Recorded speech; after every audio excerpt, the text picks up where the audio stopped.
Raden Pabelan. Tentu ada beberapa di antara kita pernah mendengar nama ini. Biasanya dipakai untuk nama jalan. Tapi siapakah Pabelan? Apakah dia seorang pahlawan nasional, layaknya tokoh-tokoh lain yang umumnya dipakai untuk nama jalan?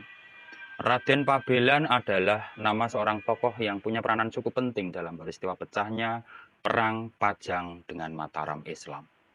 Jauh sebelum peristiwa Raden Pabelan, sebenarnya antara Pajang dan Mataram sudah terjadi ketegangan setelah wafatnya Ki Ageng Pemanahan atau semenjak Mataram dipegang oleh anak Ki Ageng Pemanahan yaitu Danang Sutawijoyo alias Panembahan Senopati.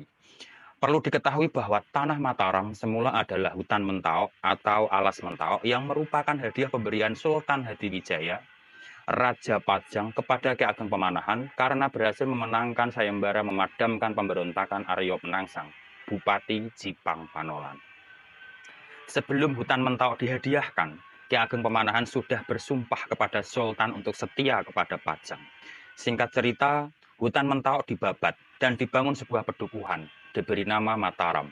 Pedukuhan Mataram ini lama-kelamaan menjadi kota yang ramai saat itu, menyaingi kota raja Kasultanan Pajang. Setelah Ki Ageng Pemanahan wafat, kepemimpinan Mataram diambil alih oleh anaknya, yaitu Danang Sutawijoyo alias Panembahan Senopati. Sejak saat inilah Mataram mulai menunjukkan sikap yang terkesan ingin lepas dari kekuasaan Kasultanan Pajang. Panembahan Senopati enggan sowan ke Pajang dalam Pasewan Agung. Panembahan Senopati yang dikisahkan berambut panjang, terurai, juga menolak perintah Sultan Hadiwijaya untuk potong rambut. Panembahan Senopati juga menunjukkan sikap angkuh saat menyambut kedatangan utusan Pajang yang datang menghadap. Ia tak mau turun dari kudanya. Ia ingin menunjukkan kesan bahwa kini ia adalah seorang penguasa yang tentu derajatnya lebih tinggi daripada seorang Nayoko utusan Kasultanan Pajang. Hal ini tentu memicu ketegangan antara Mataram dan Pajang. Ditambah lagi beberapa elit Pajang yang berusaha menghasut Sultan Hadiwijaya untuk memerangi Mataram. Singkat cerita, di tengah-tengah ketegangan ini, ada tokoh bernama Raden Pabelan. Siapakah Pabelan? Dia adalah anak dari Tumenggung Mayang, seorang panglima perang Kasultanan Pajang yang kebetulan masih saudara dengan Panembahan Senopati. Raden Pabelan merupakan seorang playboy di zamannya. Dikisahkan parasnya pun sangat tampan.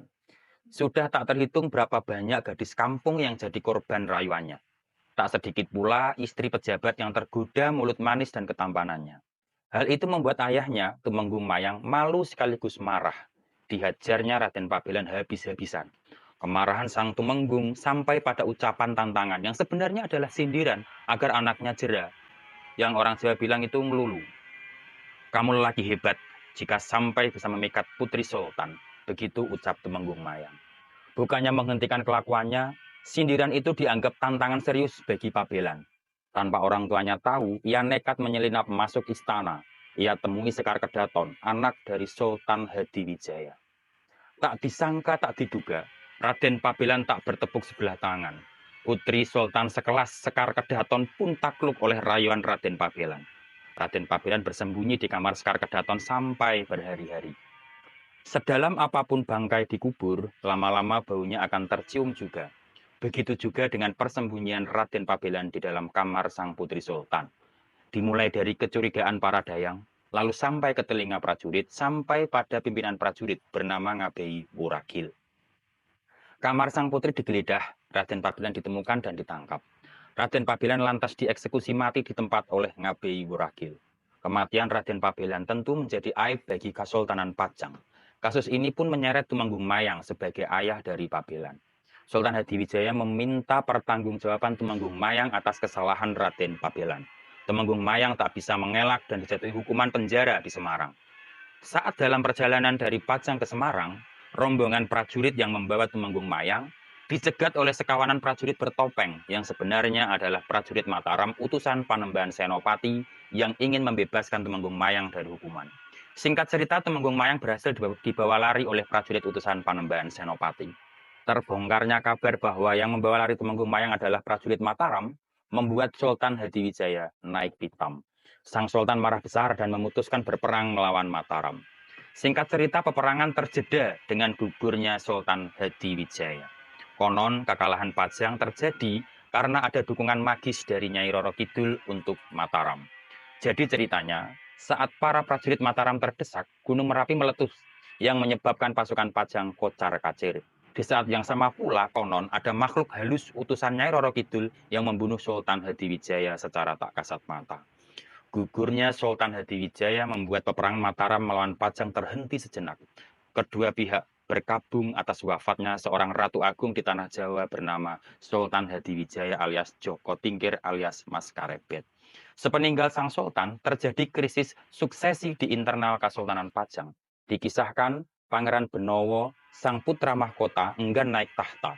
Kesempatan tersebut digunakan oleh Aryo Pangiri, Adipati Demak, untuk mengambil alih kepemimpinan Kesultanan Pajang. Aryo Pangiri yang dari awal kurang suka dengan Danang Sutawijoyo, akhirnya mengobarkan lagi api peperangan Pajang dengan Mataram. Peperangan tersebut masih dimenangkan lagi oleh pihak Mataram. Pangeran Benowo yang dari dulu dekat dengan Panembahan Senopati, dinobatkan menjadi Sultan Pajang selanjutnya. Setelah itu, terciptalah perdamaian antara Pajang dengan Mataram, dan masing-masing menjadi kerajaan berdaulat yang saling menghormati kedaulatan satu sama lain. Sampai lambat laun dikisahkan Pajang surut dan melebur masuk ke Mataram. Perlu diketahui bahwa saat Panembahan Senopati memimpin Mataram, beliau enggan memakai gelar Sultan karena ada perasaan sungkan kepada Sultan Hadiwijaya. Namun saat Panembahan Senopati wafat dan digantikan oleh anaknya, Mas Jolang, Raja Mataram bergelar Sultan Hanyokrowati. Setelah Sultan Agung Hanyokrawati wafat, Raja Mataram selanjutnya adalah Raden Mas Rangsang yang bergelar Sultan Agung Hanyokrokusumo. Di saat kepemimpinan beliau inilah Mataram mencapai puncaknya. Hampir seluruh wilayah Pulau Jawa dan Madura semua tunduk di bawah kekuasaan Mataram. Praktis hanya tinggal Banten dan Sunda Kelapa atau Jakarta yang belum masuk Mataram.